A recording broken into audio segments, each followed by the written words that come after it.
Assalamualaikum warahmatullahi wabarakatuh. Jumpa lagi dalam kuliah statistik pendidikan.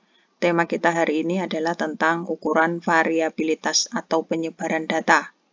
Jadi kita akan belajar memahami untuk mengetahui apakah data itu homogen ataukah data itu heterogen, seberapa variatif penyebarannya.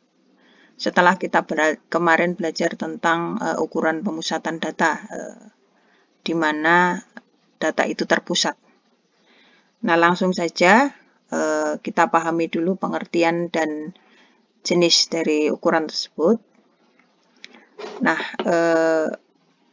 dari sisi pengertian, ukuran variabilitas data itu atau penyebaran data adalah suatu ukuran yang menyatakan seberapa besar nilai-nilai data berbeda atau bervariasi. Nah, jadi kita akan memahami variasinya. Dibandingkan dengan apa? Dengan nilai ukuran pusatnya yang sudah kita pelajari minggu-minggu kemarin. Nah, secara ringkas bisa kita pahami seberapa besar penyimpangan nilai-nilai data dengan nilai pusatnya. Jadi kita akan menghitung penyimpangannya. Jenisnya apa saja? Jenisnya ada standar deviasi, koefisien variasi, dan standar baku. Ini yang akan kita pelajari ya. Misalkan seperti ini. Misalkan ada hasil ulangan 2 kelompok siswa. Manakah yang lebih berhasil dalam pengajaran? Jika ada pertanyaan seperti ini, kemudian dengan data di mana kelompok A ulangannya itu berada pada rentang nilai 7, 6, 7, 6, 7. Sedangkan kelompok B ada pada rentang nilai mulai dari bahkan 2 sampai ada angka 9 dan 8. Ada yang nilainya sangat bagus, tinggi, kemudian tapi ada juga nilainya yang sangat rendah.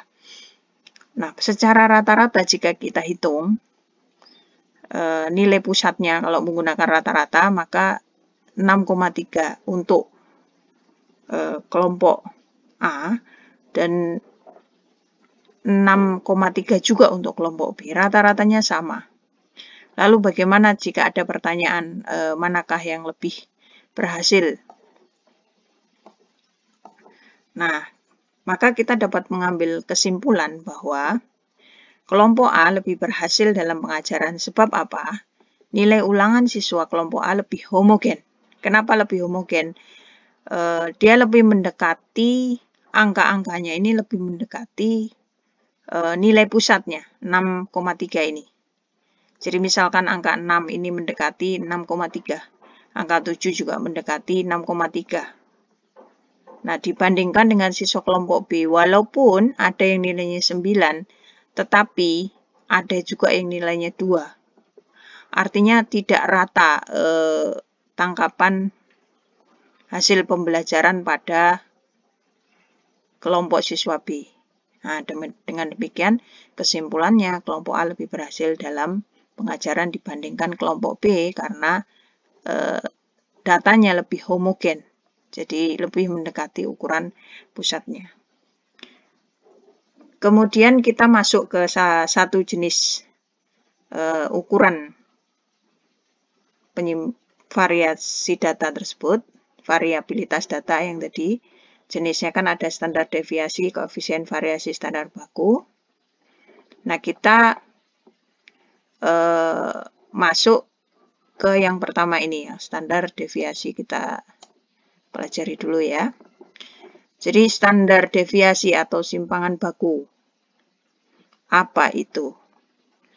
Merupakan ukuran penyimpangan data yang dianggap paling baik guna membandingkan suatu rangkaian data dengan rangkaian data lainnya. Jadi bisa jadi kita akan membandingkan 2 kelompok seperti tadi atau 2 kelas. Ya, jadi nanti kita bisa ambil kesimpulan bahwa satu kelas itu pembelajarannya lebih baik dibandingkan kelas yang satunya. Nah, seperti itu. Nah, untuk rumusnya sendiri ada data tunggal dan ada data kelompok. Ini saya masukkan dulu semuanya. Nah, seperti ini ya. Nah, di data tunggal ini N-nya ada yang lebih dari 30, ada yang kurang dari 30. Begitupun di data kelompok ada N-nya di lebih dari 30, ada yang kurang dari 30. Nah, dengan rumusnya masing-masing. Nah, kita pahami keterangannya. Di kelompok data tunggal ada N. Oh ya, bedanya antara yang di atas 30 dan kurang dari 30 adalah pada pembaginya ya. Kalau yang di lebih dari 30 itu N, kalau yang kurang dari 30 itu N-1. Begitupun yang data kelompok ya, yang ini sama. Nah, keterangannya apa? N itu banyaknya data. Banyaknya data, kalau tunggal ya kita tinggal hitung, atau kalau frekuensi ya kita hitung berapa banyak frekuensi data tersebut muncul. Kemudian XI itu maksudnya adalah data ke I, data ke I, data ke 1, data kedua, data ketiga. Kemudian X dengan bar di atas ini adalah artinya min atau nilai rata-rata. Jadi nanti mencari sigma dari XI min X kuadrat. Baru dibagi apakah N ataukah N min 1. Nah, juga untuk data kelompok, sama N banyaknya data. F1 itu berarti FI itu berarti frekuensi data ke I. Data pertama misalnya frekuensinya berapa, data kedua frekuensinya berapa. Nah, M itu nilai tengah data kelas interval ke I, MI itu. Nah, nanti akan kita praktekkan sama untuk X dengan bar di atas ini adalah min atau nilai rata-rata. Nah, apa ya sebenarnya gunanya dari standar deviasi? Pertama, untuk mengetahui variabilitas atau homogenitas data. Nah, itu yang sering sekali digunakan. Jadi semakin kecil nilai SD, data semakin memusat atau homogen. Jadi semakin mendekati angka 1, data itu akan semakin homogen. Kemudian menetapkan nilai batas lulus aktual. Nah, ini biasanya digunakan untuk penerimaan siswa baru itu. Dengan patokan misalnya min plus 0,25 SD. Kemudian mengubah data mentah dalam nilai standar skala 5. Atau misalnya kita pakai nilai huruf, siapa saja yang masuk pada atau mendapatkan nilai A, mendapatkan nilai B, mendapatkan nilai C, D, E dengan rumus kalau A min plus 1,5 SD, B min 0 plus 0,5 SD, C min dikurangi 0,5 SD, D min dikurangi 1,5 SD, dan E kurang dari min 1,5 SD. Berikutnya adalah juga yang sering digunakan mengelompokkan anak didik dalam 3 ranking. Mana yang masuk kategori pandai, mana yang kategori cukup, mana yang kategori lemah. Nah, pandai itu caranya adalah lebih dari min ditambah 1 SD. Cukup itu berarti min dikurang 1 SD sampai dengan min ditambah 1 SD. Kemudian yang masuk kategori lemah, kurang dari min dikurangi 1 SD. Nah, biasanya kategori atau pengelompokan ranking-ranking itu juga digunakan dalam analisis data deskriptif pada penelitian kuantitatif. Atau juga bisa digunakan oleh seorang guru untuk mengetahui berapa banyak siswa yang masuk kategori pandai, masuk kategori cukup, dan masuk kategori kepandaiannya masih lemah. Nah, ini sehingga ini penting untuk dipelajari oleh seorang guru. Oke, kita langsung saja masuk misalnya latihan 6. Bisa kalian pelajari di modul. Ada pertanyaan, tentukan standar deviasi dari data berikut. Nah, misalnya datanya ada angka 2, 3, 6, 8, 11. Bagaimana cara menghitungnya? Maka caranya yang langkah pertama adalah cari nilai rata-rata dengan menjumlahkan nilai data dibagi banyaknya data. Jadi ini dijumlahkan seperti ini. Nah, 2 ditambah 3 tambah 6 tambah 8 tambah 11 dibagi 5. 5 ini jumlah datanya ya, 1, 2, 3, 4, 5. Sehingga hasilnya adalah 30 dibagi 5 sama dengan 6. Nah, ini adalah nilai rata-rata. Lalu kemudian langkah kedua adalah menentukan rumus standar deviasi. Jadi kita harus melihat apakah data tersebut tunggal atau kelompok. Itu yang pertama. Lalu yang kedua, apakah di atas 30 atau di bawah sama dengan 30. Nah, kalau kita lihat data ini, datanya tunggal dan berada di bawah 30. Sehingga rumus yang digunakan, nah tadi kan ada 2 macam itu. Nah, itu adalah yang N-1, yang bawahnya pembaginya adalah N-1. Sehingga kita masukkan semua angka-angka ini. Pertama, X rata-rata ini. Jadi, X pertama misalkan angka 2 dikurangi 6. Kemudian 3 dikuadratkan, kemudian 3 dikurangi 6 dikuadratkan, dan seterusnya. Misalnya seperti ini. Nah, ini angka 2, kemudian dikurangi 6, rata-ratanya. Yang ini kemudian dikuadratkan. Ini juga 3 dikurangi 6, dikuadratkan. 6 dikurangi 6 dikuadratkan. 8 dikurangi 6 dikuadratkan, 11 dikurangi 6 dikuadratkan. Dibagi N-1, N-nya 5 dikurangi 1. Maka hasilnya 2 dikurangi 6, itu adalah min 4 dikuadratkan, sama ini juga min 3 dikuadratkan, ini 6, kurangi 6 itu 0 dikuadratkan, ini hasilnya 2 dikuadratkan, ini hasilnya 5 dikuadratkan. Maka kita ketemu min 4 kuadrat, ini 16, ini 9, dan seterusnya ini 0, ini 4, ini 25 dibagi 4. Maka hasilnya akar dari 54 dibagi 4. Hasilnya akar dari 13,5. Sehingga penyimpangannya 3,67. Ya, karena di atas 1 jadi cukup walaupun tidak masuk kategori penyimpangannya besar sekali, tetapi karena lebih dari 1 dapat kita lihat bahwa terdapat penyimpangan yang cukup dari nilai rata-rata. Nilai rata-ratanya 6, tetapi ada yang mendapatkan nilai 2. Ya, ini kan cukup jauh juga. Sehingga standar deviasinya termasuk kategori tinggi ya. Kemudian, misalnya lagi yang lebih kompleks, kita di latihan 6 itu, nilai matematika dari 90 siswa adalah sebagai berikut. Nah, ini kalau kita lihat, karena ada interval-interval begini, maka ini adalah termasuk data kelompok ya.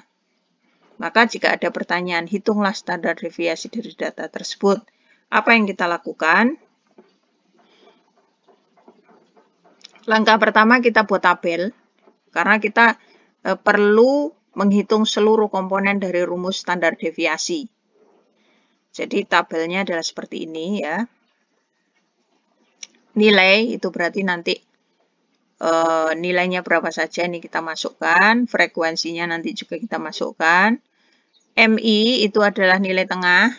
Berarti ini dari interval nanti kita cari nilai tengahnya. Lalu MI ini kita kalikan FI-nya. Lalu kalau ketemu nanti cari rata-rata. Sehingga kita mengurangkan MI itu dengan rata-rata, lalu dikuadratkan dan dikalikan frekuensi. Nah, sehingga setelah kita bikin tabelnya dan kita masukkan ini dulu, kita hitung jumlah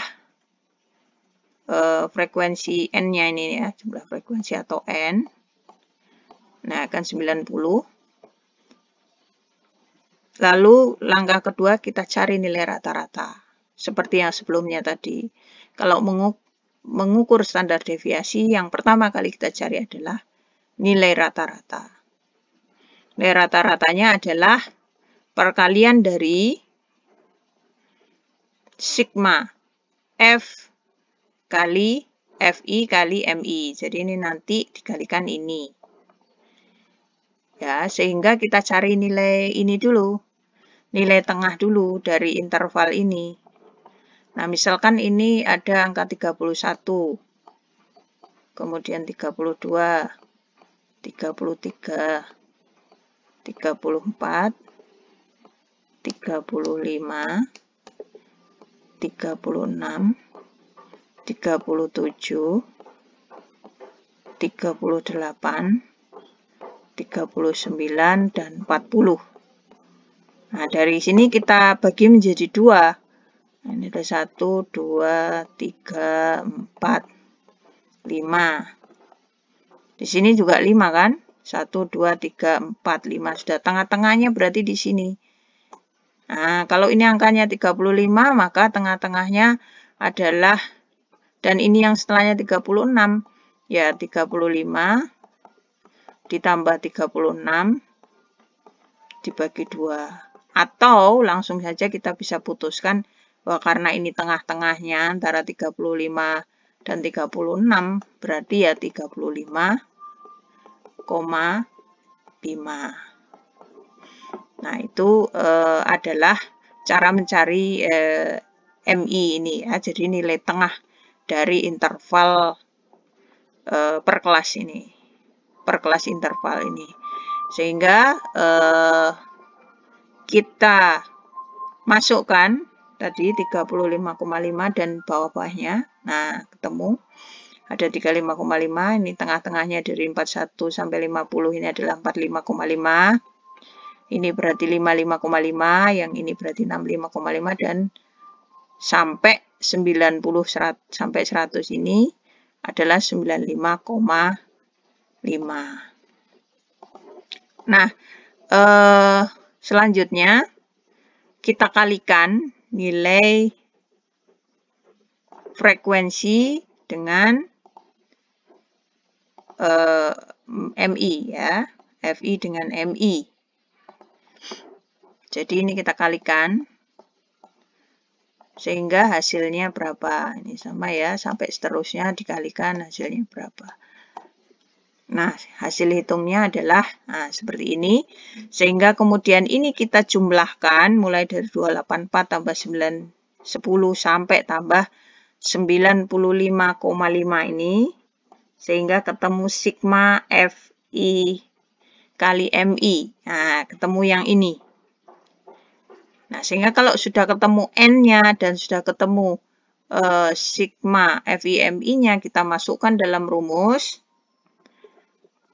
5.425 dibagi 90. Maka hasilnya adalah 60,28. Nah, ini kalau sudah ketemu rata-ratanya, maka untuk mengisi yang ini, MI dikurangi X. Nah, ini harusnya X rata-rata ya. Hilang ini. Jadi, MI berarti yang ini, dikurangi ini. Jadi, 35,5 dikurangi 60,28. Nah, ini contoh yang sini. Nah, hasilnya adalah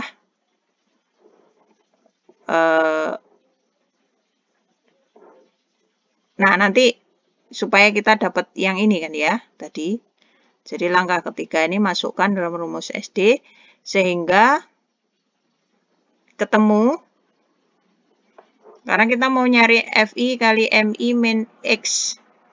Rata-rata ini dikuadratkan ini. Nah, tapi sebelum kita cari ini, kita cari yang ini dulu. MI min X kuadrat ini, yang ini. Sehingga ini tadi 35,5 dikurangi 60,28 itu hasilnya 24,78 dimasukkan. Pun demikian ini. 45,5 dikurangi 60,28 min 14,78. 55,5 dikurangi 60,28 hasilnya min 4,78 dan seterusnya, lalu dikuadratkan. Jadi setelah ini ketemu lalu dikuadratkan, min 24,78 kuadrat Itu hasilnya adalah 614,05. Min 14,78 dikuadratkan, hasilnya adalah 218,45. Nah, setelah ketemu semuanya, maka kita kalikan dengan frekuensi KI. Jadi yang ini, kita kalikan dengan yang ini. Ini, jadi ini dikalikan dengan frekuensi ini. Nah, ini ya dikalikan. Sehingga ketemu hasilnya adalah, nah ini ya hasil hitung-hitungannya, nanti bisa kalian pelajari. Lalu setelah dihitung semuanya ini, 20 kali 21 8,45, 20 kali 22,85. Nah, ini dikalikan semuanya ketemu. Maka dijumlahkan ketemu sigma dari Fi kali Mi min X kuadrat. Ini sigmanya. Sehingga kita masukkan dari rumus di langkah ketiga ini. Ya, 21045,56 dibagi 90. Akar dari 21045,56 dibagi 90. Hasilnya adalah 15,29.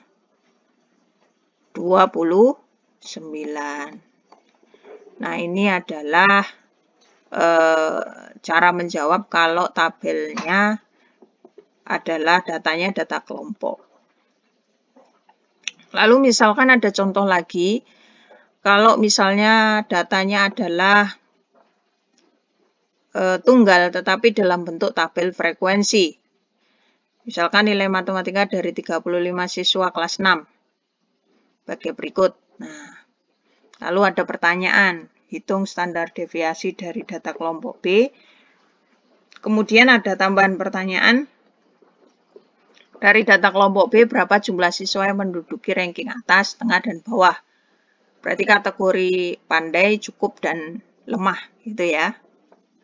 Maka jawabnya adalah, langkah pertama tentu kita buat tabel untuk menghitung seluruh komponen dari rumus SD tersebut. Kita masukkan nilainya. Nah, ini sekaligus saya hitung perkaliannya ya, karena nanti kita akan mencari nilai rata-rata. Jadi 4 dikali 3, 5 dikali 3 ini hasilnya 12, 15. Itu tujuannya untuk mengetahui sigmanya ini. Dan ini sudah ketemu N-nya. Sehingga kita cari nilai rata-ratanya adalah sigma dari XI kali Fi dibagi N. Nah, sama aja ya, dibalik-balik ya. Yang ini. Nah, itu dibagi N. N-nya 35 ini. Maka ketemu 221 dibagi 35 sama dengan 6,31. Nah, langkah pertama ini adalah nyari nilai rata-rata untuk menghitung apa? Standar deviasi. Lalu setelah itu kita masuk ke langkah 3 untuk mencari full ini. Nilai Fi kali Xi min X. Rata-rata ini dikuadratkan. Dengan nilai N lebih dari 30, maka rumusnya yang ini. Ya, yang kita cari adalah ini. Maka untuk mencari ini pertama kita cari yang ini dulu, Xi min X rata-rata ini dikuadratkan. Maka kita cari nilai Xi min X dulu. Xi-nya ini adalah 4. Dikurangi X rata-ratanya adalah, ketemu tadi 6,31. Berarti misalkan di sini 4 min 6,31. Sama ini 5 min 6,31. Nah, ini ketemu. Lalu kemudian nanti dikuadratkan hasil setelah ketemu dan dikalikan dengan F1.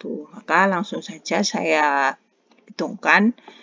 Jadi ini 4 dikurangi 6,31 min 2,31, 5 dikurangi 6,31 min 1,31, dan seterusnya.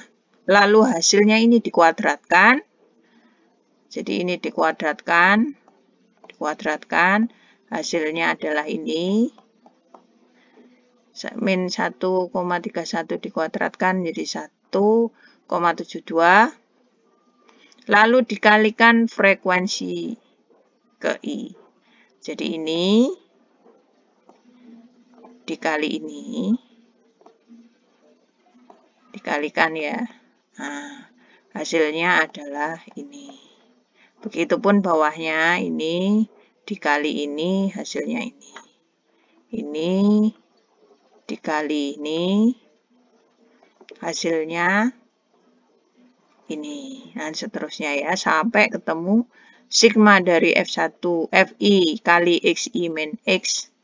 Rata-rata ini adalah 35,54. Kita masukkan ke rumus yang ini, ketemu.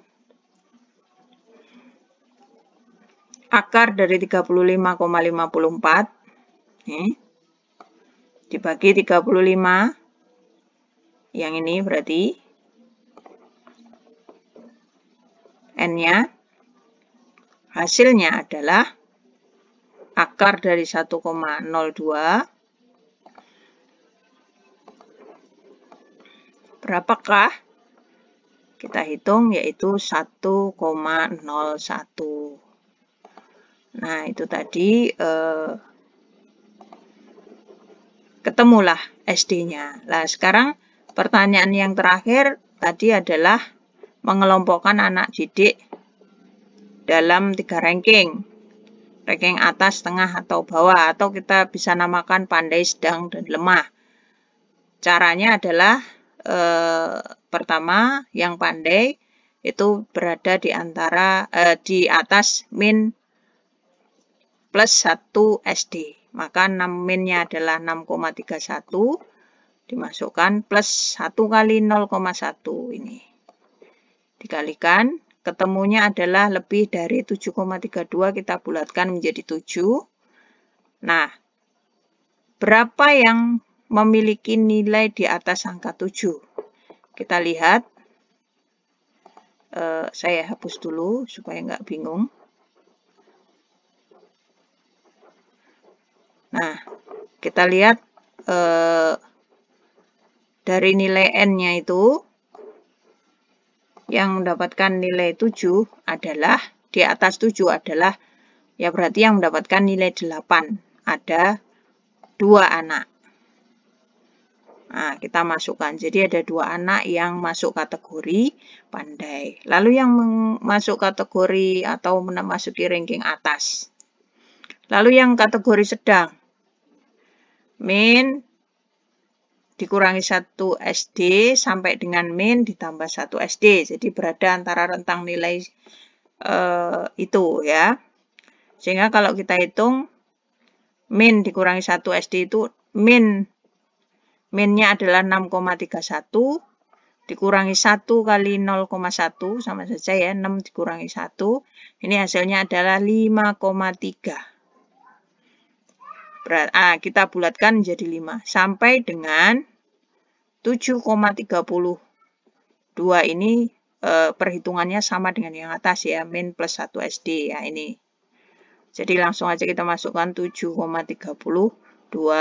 atau kita bulatkan 7.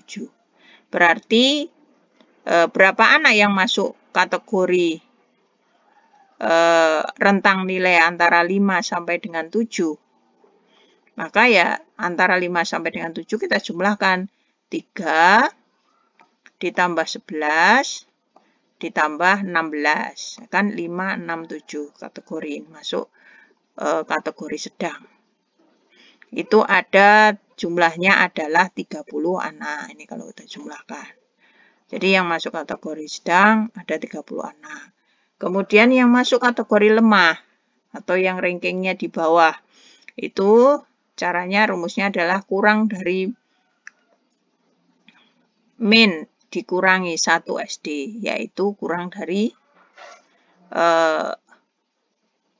min 6,31 dikurangi 1 kali 0,1. Ini dimasukkan ya.